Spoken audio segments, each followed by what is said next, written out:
خیانت کی جو سب سے پہلی مثال ہے وہ ہے وراثت کے اندر خیانت کرنا۔ وراثت میں خیانت، مثلا والد کا انتقال ہو گیا، پچھلے سارا مال جو ہے وہ بڑے بھائی کے پاس آ گیا، اب وہ چھوٹوں کو حق نہیں دے رہا، گڑبڑ کر رہا ہے، یہ عام بات ہے ہمارے ہاں۔ بہنوں کو نہیں دے رہا، یہ بھی عام بات ہے۔ کئی تو بدنصیب ایسے ہوتے ہیں سگی ماں کو بھی اس کا حق نہیں دیتے، خرچہ دیتے رہتے ہیں، سالوں ٹال رہے ہیں، سالوں ٹالتے ہیں، ابھی کاغذات کا مسئلہ، یہ کرتے ہیں وہ کرتے ہیں، ٹال مٹول چلتا رہتا ہے۔ یہ خیانت ہے، صریح خیانت ہے، واضح خیانت ہے۔ اور کئی لوگ بیوی کو نہیں دیتے، اور اگر ماں سوتیلی ہو یا بیوی دوسری ہو تو یہاں بھی وراثت کا کوئی، ہمارے ہاں سگی ماں کو نہیں دیتے، سوتیلی ماں کو کیسے مل جائے؟ تو یہ ایک بہت بڑی خیانت ہے جو ہمارے معاشرے میں ہے۔ قرآن میں اللہ فرماتے ہیں انما یأکلون فی بطونہم نارا، یقیناً یہ لوگ اپنے پیٹ میں آگ بھرتے ہیں۔ بہنیں مانگ رہی ہوتی ہیں، نہیں دیتے۔ تمہیں بھائی چاہیے، رشتہ بھائی چاہیے، پیسہ چاہیے، بہنوں کو کہتے ہیں بھائی چاہیے، پیسے چاہیے، کہتے نہیں میں بھائی چاہیے، پیسے نہیں چاہیے۔ پھر کیا کرتے ہیں؟ بہنوں کو کچھ دے دیتے ہیں، باقی کہتے ہیں کہ بس اتنا ہی تھا۔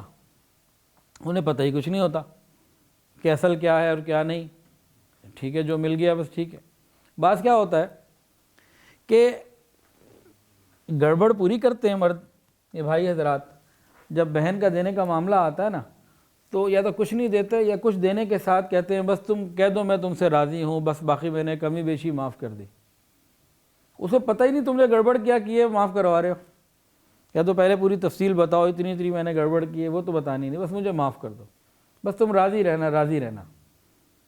بعض مرتبہ کیا ہوتا ہے، یہ میرے ساتھ ایک جگہ ہوا، وہ کاروباری معاملہ تھا، تو ایک صاحب سے کوئی کام ہوا تو کافی عرصے کے بعد انہوں نے کہا کہ بس یہ ایسا ہے کہ بس آپ راضی رہیے گا، آپ اپنے منہ سے بول دیں آپ راضی ہیں۔ تو اس قسم کی رضا جو ہے نا لوگ لیتے ہیں۔ اس قسم کی رضا کا حال پتہ ہے کیا ہے؟ حضرت مولانا اشرف علی تھانوی رحمۃ اللہ علیہ وہ فرماتے ہیں کہ بھائی لوگ اپنی بہنوں سے جو وراثت اس طرح سے معاف کرواتے ہیں نا، بہنوں سے کہلوا بھی دیتے ہیں، سائن بھی کروا لیتے ہیں، کہتے ہیں یہ معاف نہیں ہوتی اس طرح کے کہنے سے۔ وہ دلیل کیا دیتے ہیں وہ بھی بتاتا ہوں، اور کہتے ہیں کہ قیامت کے دن جب یہ بہن، اس کو یہ معلوم ہوگا نا کہ شرن میرا حق بھائی کے اوپر باقی ہے اور میں جا رہی ہوں جہنم میں، تو وہ کبھی جہنم میں جانا گوارا نہیں کرے گی، وہ کہے گی میرے حصے حق دلاؤ، میں نے اس سے پہلے حق لینا ہے۔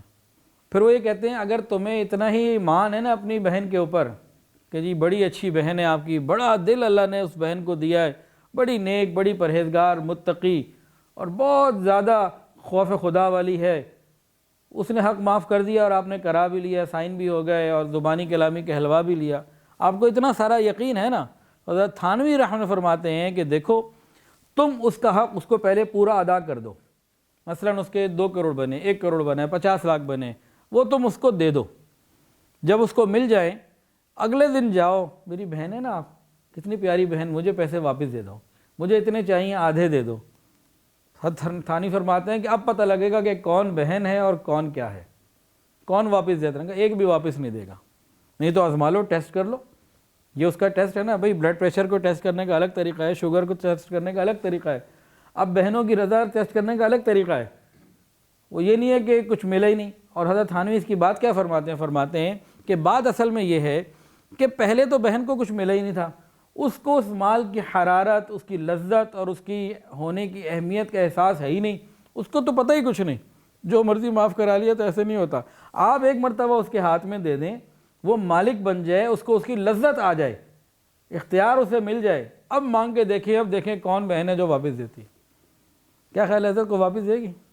تو یہ جو زبانی کلامی معاف کروا لینا ہوتا ہے نا، اپنے آپ کو دھوکہ دے رہے ہیں۔ تو بھئی وراثت کے اندر ان چیزوں کا خیال کرنا اور معاملات کو سیدھا کرنا انتہائی ضروری، اور ہمارے معاشرے کے اندر یہ والی خیانت تو انتہائی عام ہے۔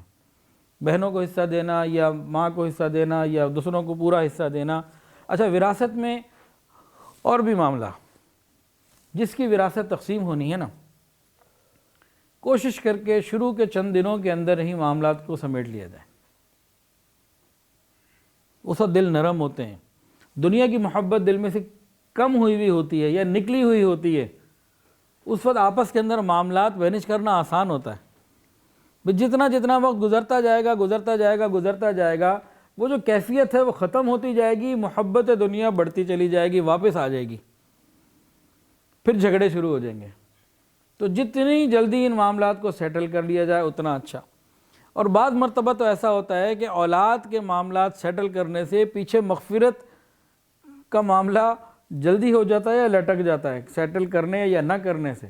کئی صورتیں ایسی بھی ہوتی ہیں، پیچھے والوں کو تکلیف ہو رہی ہے تو جو مر گیا۔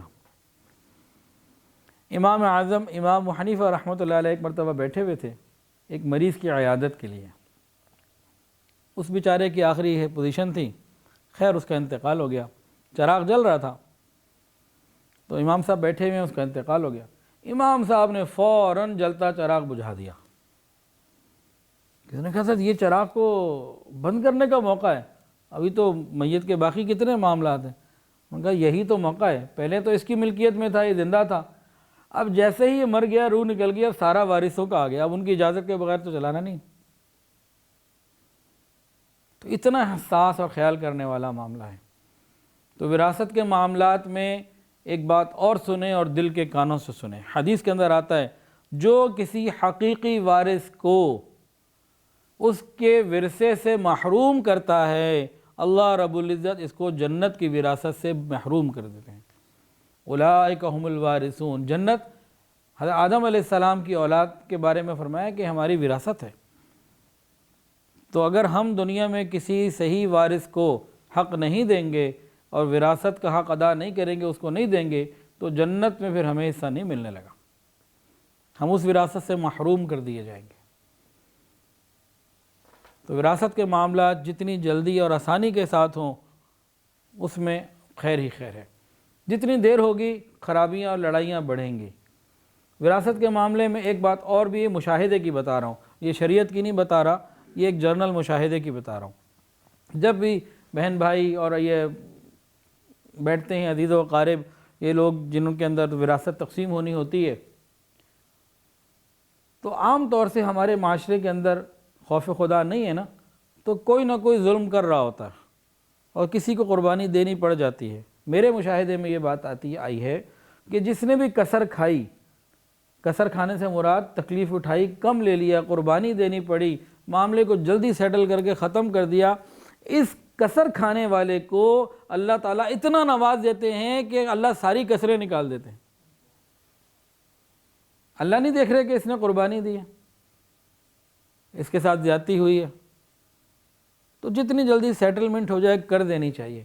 ان میں تاخیر کرنا، معاملات کو لمبا کرنا، یہ نسلوں کے اندر خرابیاں پیدا کرنے کا ذریعہ ہے۔ تو جو معاملات کو جتنی جلدی صاف ستھرا سمیٹ لیں گے، آپس میں اولادوں میں محبت باقی رہیں گی، اور جتنا معاملے کو لمبا کریں گے یہ اولادوں میں نسلوں میں نفرتیں جائیں گی۔ تو وراثت کو جتنی جلدی تقسیم کر دیں گے اتنی محبتیں باقی رہنے کے امکانات ہیں اور بلکہ بڑھنے کے امکانات ہیں، اور جتنا تاخیر کرتے چلے جائیں گے یہ قطع رحمی جو الگ ایک بہت بڑا گناہ ہے اس کے مرتکب، پھر اس کے ساتھ غیبت بھی، چغلی بھی، اور الزامات کی بھرمار بھی۔ تو وراثت کو جلدی تقسیم کرنا بہت ساری خیروں کا ذریعہ ہے اور بہت سارے گناہوں سے بچنے کا ذریعہ، اور جتنا اس کو لمبا کرتے چلے جائیں گے تو اب ایک دوسرے کے لیے پارٹی بازی ہو رہی ہے، وہ اس کی مخالفت کر رہا ہے، وہ تجسس کر رہا ہے، وہ غیبت کر رہا ہے، وہ چغلی کر رہا ہے، وہ حسد کر رہا ہے، وہ گالیاں دے رہا ہے، وہ الزام تراشیاں کر رہا ہے، وہ لڑنے مارنے پر آ گیا، وہ اس کے گھر نہیں جا رہا، وہ اس کے گھر نہیں جا رہا۔ بے شمار گناہوں کا ذریعہ بن جاتا ہے وراثت کا دیر سے تقسیم کرنا، اور اس کو سمجھنا چاہیے بھائی اگر ایک بھائی زیادہ لے جا رہا ہے تو ہمارا ہی بھائی ہے نا، ختم کرو معاملے کو، جتنی جلدی ختم کریں گے۔ یاد رکھیں تقسیم کے وقت اگر کوئی قربانی دے دے گا اللہ اس کو کبھی محروم نہیں کرے گا۔ ویڈیو کے نیچے سبسکرائب کے بٹن پہ کلک کریں، بیل کے آئیکن پہ کلک کیجئے تاکہ ہر نئی ویڈیو کی نوٹیفیکیشن آپ کو مل جائے۔